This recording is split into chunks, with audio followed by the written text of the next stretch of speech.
Good morning, everybody, and I hope you're all doing well. This morning, I've got John Sparks with me. I met John years ago at Breathwork, and I realised that he was doing some sugar stuff, which is, of course, of great interest to so many people. So, John, thanks for coming on. How are you doing? I'm doing great. Thanks, Lydia. It's great to be here with you. I haven't seen you, I haven't spoken live with you for a long time. I know. So, I saw that. So, your book is called The Sugar Free Zone: Living That, Life on that, Your Terms. Is that that's right? right. Into the sugar-free zone. Yeah, living life on your terms. At least that's right at this moment. It's literally about to go live on the website. So I've just, you know what it's like when you get to these last bits and you Mhm. see a spelling mistake or something like that. So yeah, it's just Yes. about. So by Sunday it will be there. Ah, brilliant. So, also, you are coming to talk at the festivals, which is really, I'm very grateful for your time and for your, because it's actually my friend Hilary, she's, been done a lot of sugar addiction coaching and stuff like that, Oh right. but she's been Okay. living down south. So, I've not really had anybody covering this very Right. important subject. Yeah. So, thank you. You're going to be filling a great big gap for us. Oh, and for me, it was amazing because I had been thinking, okay, so I'd like to go and speak. I'd like to do podcasts. I'd like to do blah blah blah, and then suddenly you got in touch, and there we are. Yes. I know, it worked just perfect. So tell us a little bit about your story and how you got here. Yeah, so my story is really it's either three or four. I sort of now and again I remember a fourth, but let's say three. Um, Going up to 18 stone and then Oh, going really? back down to 13 stone. So a 5 stone leap in weight. Well, now, obviously the leap tends to be down rather than up. The upward tends to be gradual. Uh-huh. And so I was thinking back. So this time it was the worst actually that had ever happened. We moved to Girvan a while ago, and we just got into the cafe culture. And I put on, now I still don't know the kilograms very well, so I'm going to say stones and we work it out yourselves. So I went from, I put on 2 stone in 3 months, just eating cake and, the stories I've got to tell about it. But I knew that something drastic had to happen, and so when I started thinking back to the first time. The first time it was called the grapefruit diet, and I was 19 years old at 18 stone, and I lost 5 stone fairly quickly. Uh-huh. I blame my mother's beautiful cooking, but anyway, that's another story. So what I knew that I was eating meat and I was eating vegetables and stuff like that, and I knew I wasn't eating chips and potato and bread, but what I didn't link it to was sugar. So we then go on quite a few years, and I hit the 18 stone again, and this time what was in the forefront of everything was the Atkins diet. So Yes. I didn't eat meat, so I thought, okay, well I was not eating meat. I didn't have any particular reason. I just felt it was the right thing for me. But obviously, on the Atkins diet, I didn't have any choice. So I went back into meat eating again, and I lost 5 stone. I would say it wasn't the nicest experience of my life. For anybody that's been on the Atkins diet, you'll know why. But I then I thought, wait a minute. So all the Atkins diet was removing refined sugar and removing processed food yet again. It didn't occur to me at the time it was sugar based. Ah, We right. then move on. I worked quite a lot with Tony Robbins when I not directly with him, but Uh-huh. we went over to America and we did a few things, particularly the health one. Uh, Got into a lot of raw food at that particular time. But yet again, I didn't really, I knew that I wasn't eating sugar, but I didn't really clock on that even though I knew that I had, I would say, a sugar addiction. And there's a specific reason for that. Even though I didn't realize that at the time, I suddenly thought, yeah, well, I would just remove sugar and processed food yet again and lost the weight. So this time, I was working actually, and I still do work with my ChatGPT agent called Ash, and we were discussing this. When I work with ChatGPT, I just speak, and it's very good at doing voice to text, and then it comes back to me in text, obviously. But this realization around sugar, and the realization that probably what was happening. I mean, one of the stories is that at the end of one of them, I went with my step parents, sorry, my In-laws. parents-in-law, parents-in-law, and with Christine, and we had been off coffee, we'd been off sugar, we'd been off everything, basically. Well, we really enjoyed our life and our food, but we went on holiday and we went into a hotel and there was this beautiful smell of coffee. And I said, let's have a coffee. And that coffee led to cakes and scones, my absolute favorite thing. And it basically then led to yet another 10 or 15 years of gradually putting on weight and eating sugar and eating processed food. And so I suddenly realized, I mean, the penny drops. You've got to be pretty thick to get to 74 before the penny drops, that sugar and being a sugar addict is what the problem is. And I think it's because I've been thinking carefully about this. Speaking the other day to Christine, I said, you know what? I was dropped off at boarding school age 9. The thing that I spent most of my time doing was working out where I could get money to buy toffees. I reckon that toffees was my cuddles from home. And I honestly believe that my sugar addiction really started there, because I don't think it was happening before I went to boarding school. And so there we go. That's the story. And so it led. Well, I've never seen you overweight, so that's news to Have me. you not? No, but I think probably people listening will. I think we all, as humans, go up and down. We have our fighting weight, and we have our weight where we wear bigger jumpers, etc. But I've got lots of those. but I think it's the addiction side of it, isn't it? I think there's a kind of like, well, you go on holiday, drink beer, or whatever it is that you do. That's my nemesis. I love to sit in the sun and drink beer. Oh, I love it too. And then you come back and you're like, right, okay, that has to stop. But it's when I know I've learned a lot from Hilary, because she's done all these courses trying to figure out her own issues. I know that there's trigger foods, like you just said there about the coffee was just enough to, because it's association. It's the honey in the coffee. I put honey in it, and obviously, whilst honey does have some nutrients, I don't count it as a sugar, as a food additive, which is what I count sugar as.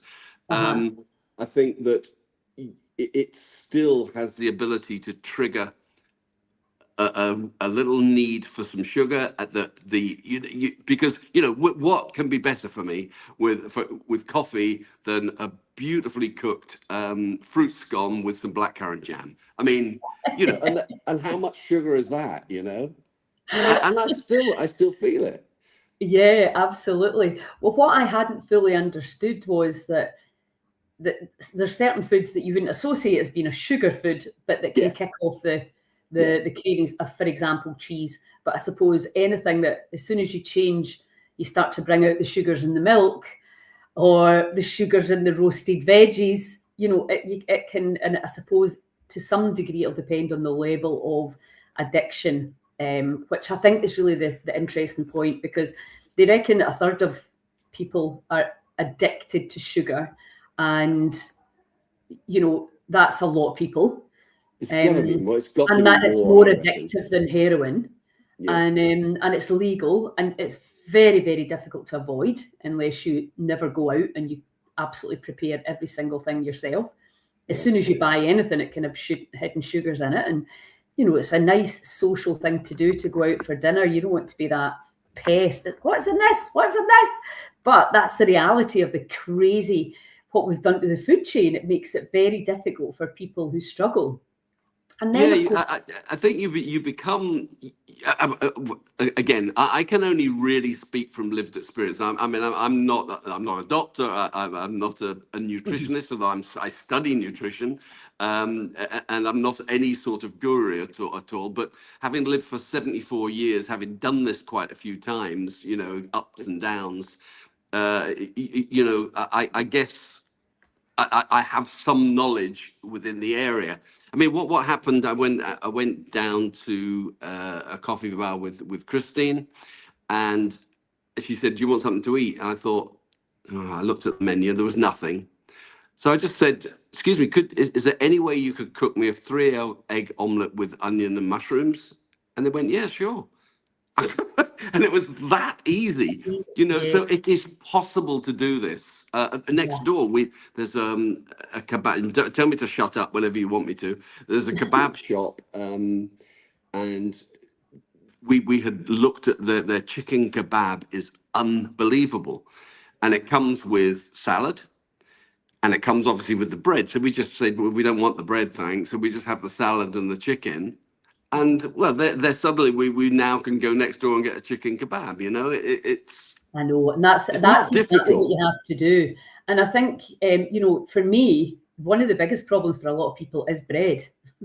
And you Yeah, take bread out your diet, and you're going to lose weight. That's a fact, yeah, because it's a combination. When we have bread, and usually, very often, the bread's poor quality and genetically modified grains and glyphosate and all the crap that we know comes in these cheap flours. yeah. Yeah.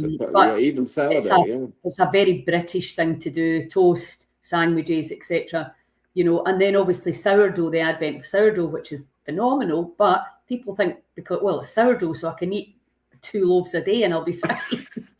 yes, I am that man.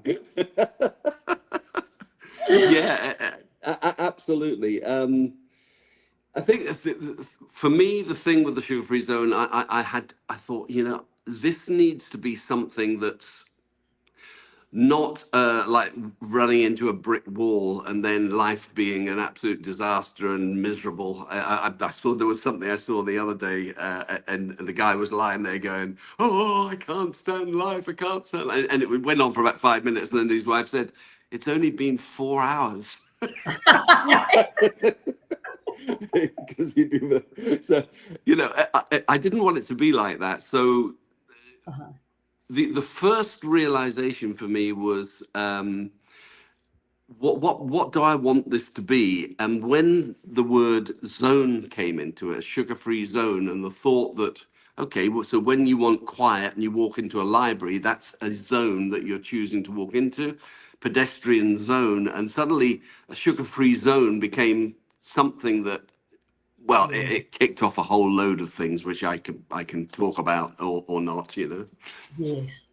Yeah, no, I think you're absolutely right, because, normally I work with people that have been diagnosed stage 4 cancer. So you're looking at diets that can, it can be depressing, because you're like, all the things I love, I have to give up. And Yeah, I think, there's two different kind of components to it. Well, there's three. There's the whole kind of spiritual trust component to it. If I can have strong boundaries with what I'm putting into my body. There's yeah, the emotional side to it, because so many of us emotionally eat, and we love, you're retired, you go to have a coffee and a wee cake, it's just, yeah. you can see how that works, the association. And then there's the physicality of combining, especially poor fats and poor sugars, is just a disaster for the Yeah, digestive system, especially as you get older, because let's not, yeah.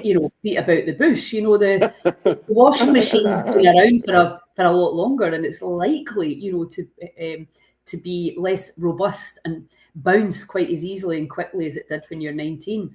So it's been able to address that whole thing. But also, I think, we know that sugar's killing more people than heroin, but we don't Yeah. talk about it, especially in the so-called developed countries. Well, Um, it's bound to be because almost everybody is on it, and the whole of the food industry is pushing it. Yeah, absolutely. And they made fat the demon, the enemy, and Yeah, which was of so course. clever, really. So, well, it's going to be great, because I know that you've got another appointment that we can't be on here all day, because we literally could talk about this all day. So No, your I book's mean, going I'm okay. It's up to yourself, whatever suits. Are you sure you're not struggling for Yeah, time? I mean, I could, if we could, I can go to about 10 past if that's it, or stop whenever you like. Right, that's fine. So you're going to be coming to all our festivals to talk, because people will want to talk to you, and I know that yo-yo dieting thing. It's just so common, and so you can't believe Yeah. you got back there. You Yeah, well, were one of the things that I, in designing this whole process, that was important was to make it. There's no doubt about it. I mean, this my system starts off with a 7-day adaptation. It's a very, very simple thing, and there's a little thing you do. Now, I don't have the mirror at the moment because I don't want to be doing to me to them. I want them to go to do it for yourself. It's really about empowerment, and that is no refined sugar and no processed or ultra processed food. I mean, I eat Greek yogurt that is processed to some yeah. extent.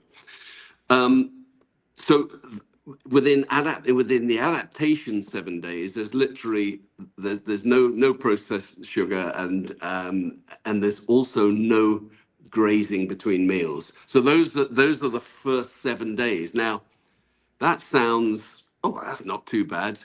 You know what? See, not grazing, that's almost like hell on earth. And the realization is, how many times do I actually go to the fridge or the cupboard every day? And it's unbelievable. They did a Yeah. study in America, hundreds Carry of on. times. Carry on. What was the study in America? Oh, there was. They just did a bit of research into how many times people actually reached for food or soda or whatever. The things that were really that we're talking about are best not being put into the diet. And there was so many times that people were doing it. Now, with not grazing between meals. In the first week, the adaptation week, you can, if you want to, still eat 3 meals. We don't look at the number of meals. So that would, you're only reaching for food 3 times, basically. Now, obviously, you're taking mouthfuls or mouths full, but that's the first thing that happens, getting rid of the grazing, getting rid of the sugar. And that eating after your last meal at night, because that's one I've never done that.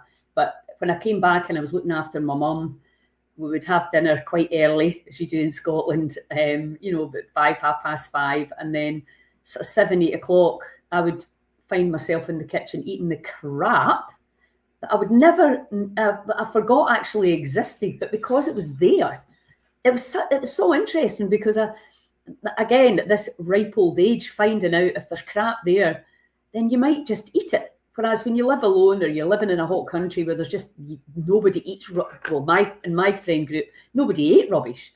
So it's never around.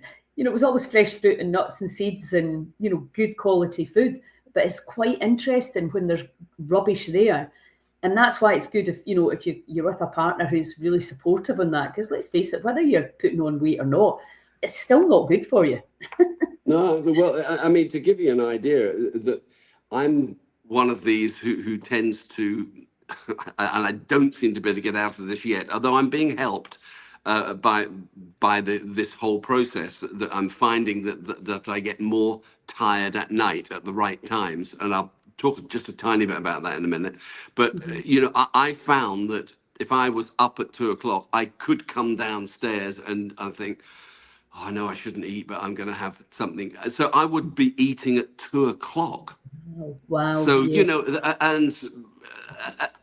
Okay, well, let's just have nuts and a bit of, you've mentioned cheese, a bit of cheese. That's healthy. That can't be bad. So the thing, though, about this, the whole process that I think is really important. I can't impose that on other people, but for me, it's been important, and I hope other people find it important, is that if you can get your body out of the way of having this stuff put into it, and let's face it, your body doesn't choose it, you do. So if you can Yes. get over that, your body supports everything you do. and everything becomes so much easier. And after 30 days, because 37 days, the ease of doing, for example, a longer fast, a 42-hour, which I won't go into that now. There's a specific reason for a 42-hour fast. Then it becomes simple.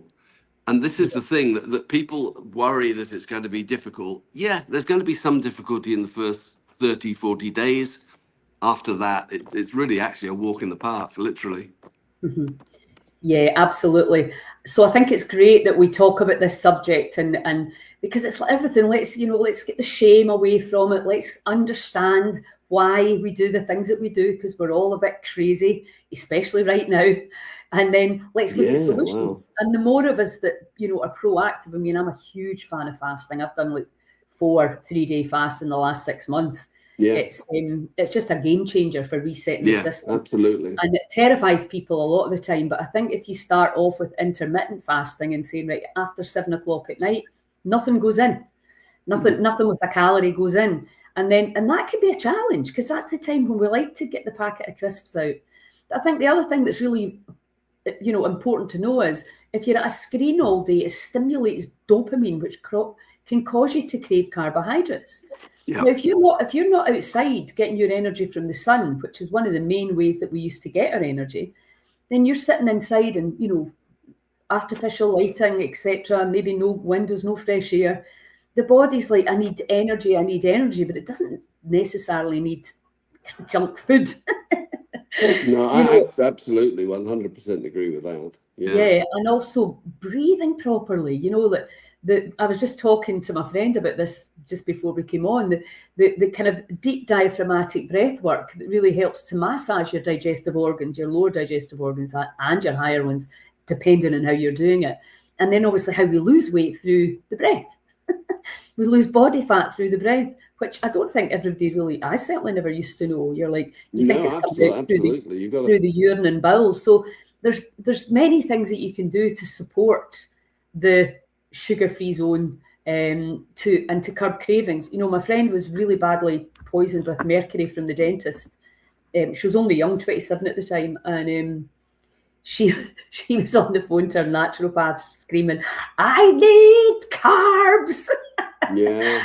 And he was like, well, no, you don't. You're just craving them because, again, a bit like cigarettes or whatever you're coming off.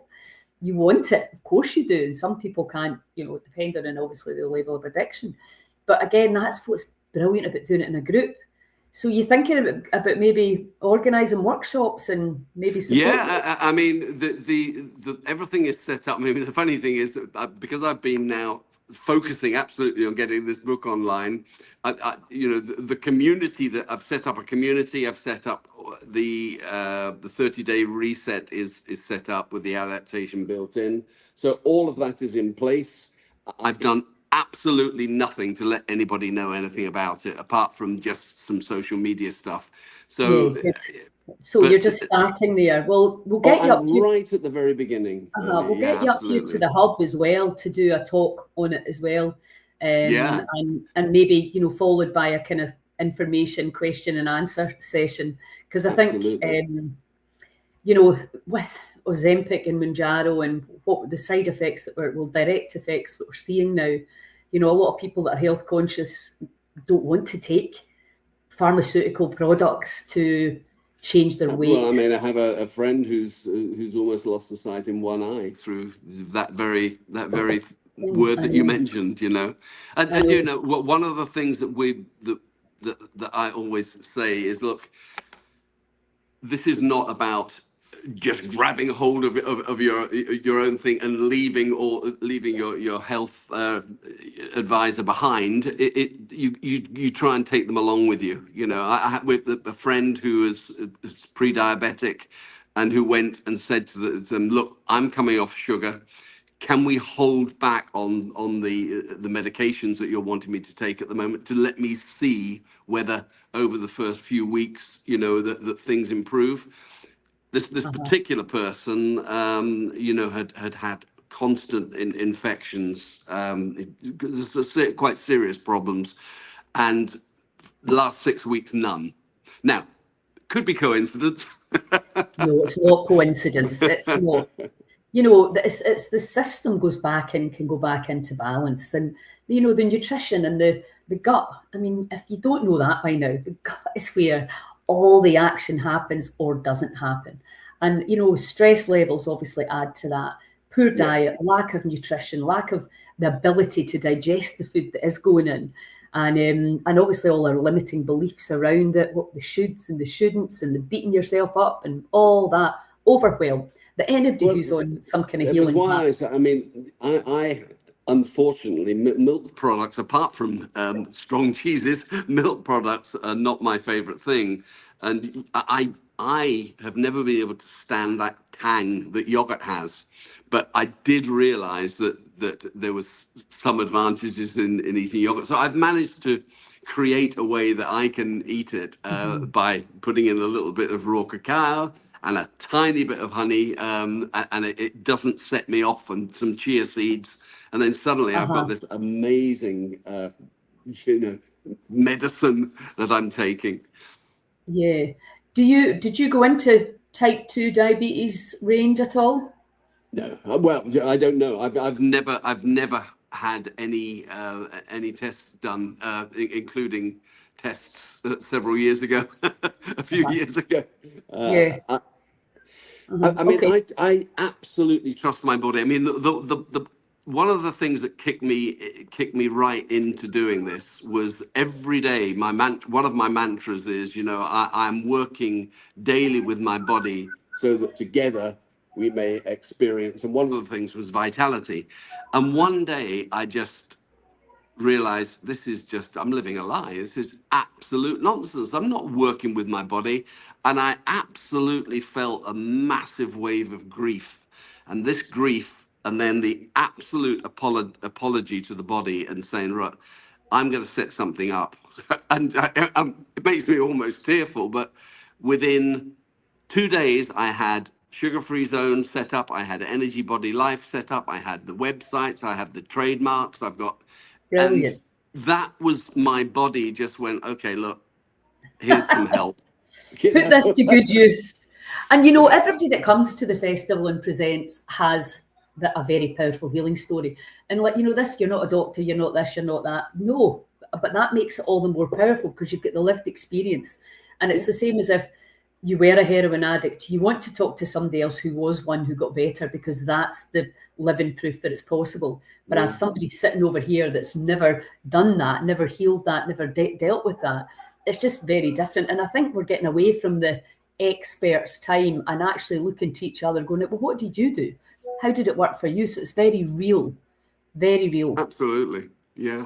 And So you know, again, I would always say if there is an expert advising you, then yeah, Tony Robbins did it, didn't he? He always said, you take all the advice from everyone, and then you go into your common sense corner, and your common sense corner is where you're going to find the answer. You know, for yeah, you.